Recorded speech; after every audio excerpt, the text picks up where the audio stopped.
हाय everyone, अस्सलाम वालेकुम। Welcome back to my channel and welcome back to another video.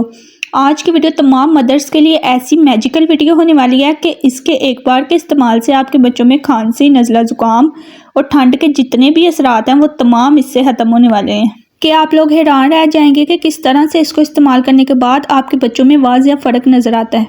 पूरी सर्दियाँ जिन बच्चों के नाक बंद नहीं होते और उनकी छाती से खड़खड़ाहट की आवाज़ आती रहती है, उनके लिए ये मैजिकल रेमेडी है। बिना टाइम को ज़ाया किए वीडियो को स्टार्ट करते हैं। इसके लिए जो सबसे पहली चीज़ हमें चाहिए वो है ये कहवा। ये बहुत ही सस्ता होता है, आप इजीली किसी भी हकीम या पंसारी की दुकान से इसे ले सकते हैं। इससे लेने का ये फ़ायदा है कि तमाम चीज़ें इसमें एक साथ ही हमें मिल जाती हैं। ये ऐसा मैजिकल कहवा है, इसमें वो तमाम चीज़ें मौजूद हैं जिससे हमारे बच्चों को बहुत ज़्यादा फ़ायदा होगा। अच्छा, मैं आपको वीडियो के एंड पे बताऊंगी कि आप लोगों ने कितने माह के बच्चे के लिए कितनी क्वांटिटी का इस्तेमाल करना है, इसलिए वीडियो को एंड तक लाजमी देखना। सबसे पहले हम इसमें थोड़ी क्वांटिटी में तमाम चीज़ों को सेपरेट करेंगे। फर्स्ट पे ये मेरे पास है सौंफ और अजवाइन। हमने इसमें से थोड़ी सी सौंफ और अजवाइन को सेपरेट किया है। देन ये मेरे पास है मलट्ठी। इसके कोई इतने हैरत अंगेज़ फ़ायदे हैं कि इसको इस्तेमाल करने के बाद आप लोग हैरान रह जाएंगे कि जो बच्चे की सांस की नाली है वो अच्छे से साफ़ हो जाएगी और इसके साथ साथ बच्चे को ऑक्सीजन लेने में भी बहुत ज़्यादा आसानी होगी। नेक्स्ट हम इसमें 2 से 3 टुकड़े इसके ऐड करेंगे। नेक्स्ट हम इसमें एक छोटा सा टुकड़ा दालचीनी का ऐड करेंगे। इससे बच्चों को सांस लेने में बहुत ज़्यादा आसानी होगी और बच्चों का गला भी बहुत अच्छे से साफ़ होगा। मैंने यहाँ तमाम चीज़ों को थोड़ा थोड़ा लिया है। आपने इस चीज़ का ध्यान रखना है कि आपने इसकी क्वांटिटी अपने बच्चे के एज के मुताबिक लेनी है।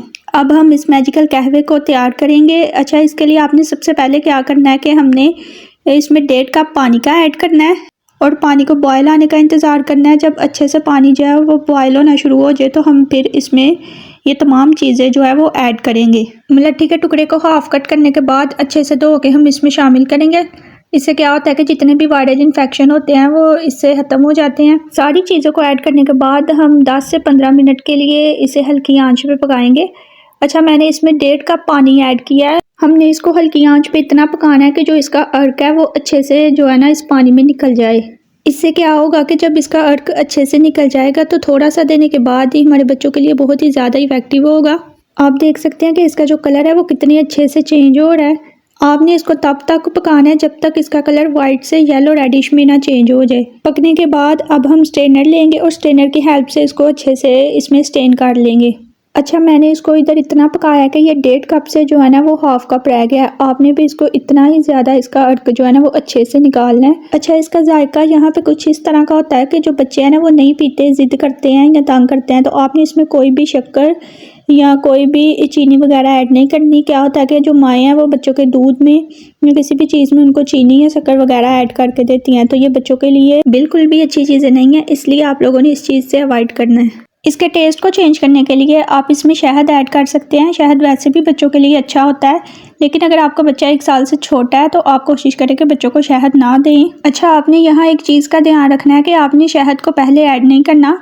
कहवा रेडी होने के बाद थोड़ा सा ठंडा हो जाए तो तब हम इसमें शहद ऐड करेंगे। कुछ चीज़ें ऐसी होती हैं जिनको गर्म चीज़ में ऐड करने से उनकी अफादियत कम या ख़त्म हो जाती है, इसलिए आपने इस चीज़ का ध्यान रखना है। हनी ऐड करने के बाद इसका टेस्ट इतना अच्छा हो जाता है कि हमारे बच्चे जो है ना ईजीली इसको पी लेते हैं। अच्छा, अब हम ये बात करते हैं कि आपने कितने साल के बच्चे को जो है ना इसको किस तरीके से देना है। अगर आपका बच्चा 6 महीने से छोटा है तो आप कोशिश करें कि उसको ½ टेबल स्पून से स्टार्ट करवाएं। 6 महीने से बड़े बच्चों को हम 1 to 2 टेबल स्पून ईजीली हम उनको दे सकते हैं और इसी तरह आप अपने बच्चे के एज के अकॉर्डिंग जो है ना इसकी क्वांटिटी को बढ़ा सकते हैं। आप अपने बच्चे को किसी भी ड्रॉपर या फीडर में डाल के इजीली इसको जो है ना पिला सकते हैं। अगर आपके बच्चे को बहुत ज़्यादा इन्फेक्शन है तो आप कोशिश करें कि आप अपने बच्चे को रोज़ रात को ये ज़रूर दें। इसके अलावा भी आप अपने बच्चे को 3 से 4 दिन के बाद इसे बनाकर ज़रूर पिलाएं। इससे क्या होगा कि जिस इन्फेक्शन ने आपके बच्चे पे इफ़ेक्ट करना है ये पहले ही उसे ख़त्म कर देगा। आई होप सो आपको वीडियो अच्छी लगी होगी। अगर अच्छी लगी है तो प्लीज़ चैनल को सब्सक्राइब कर दें और वीडियो को लाइक कर दें। Thank you for watching. अल्लाह हाफिज़।